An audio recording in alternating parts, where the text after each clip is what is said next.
সূচক থেকে এই এমসিকিউটা আসছে রাজশাহী বোর্ড 2023 সালে। প্রশ্নটা হচ্ছে 4 to the power n minus 1 divided by 2 to the power n plus 1 এর মান নিচের কোনটি? এটা আমরা রাফ করে দেখাই।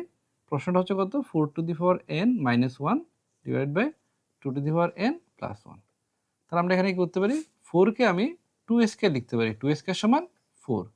উপর আছে পাওয়ারে হচ্ছে কত? n মাইনাস 1, নিচে হচ্ছে 2 to the power n plus হচ্ছে 1। তাহলে আমি এটাকে কি করতে পারি? 2 টু দি পাওয়ার n স্কয়ারটা বাইরে লিখতে পারি, যাতে আমি এটা ফর্মুলা আকারে লিখতে পারি।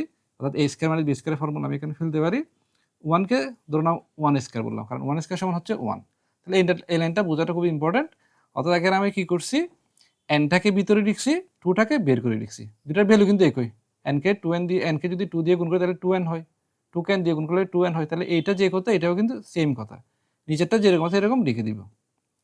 তাহলে এখন আমরা কি করতে পারি? ফর্মুলা ফেলতে পারি a square minus b square. a square minus b square সমান কত? a plus b into a minus b। নিচে হচ্ছে কত? 2 to the power n plus 1। তাহলে 2 to the power n plus 1, 2 to the power n plus 1 চলে যাবে। তাহলে আর থাকে কত? 2 to the power n minus 1। এই ধরনের ম্যাথের টিউটোরিয়াল পাওয়ার জন্য তোমরা আমাদের পেজটি ফলো দিতে পারো। ভিডিও যদি ইউটিউবে দেখে থাকো তাহলে অবশ্যই চ্যানেলটি সাবস্ক্রাইব করবে। Thank you.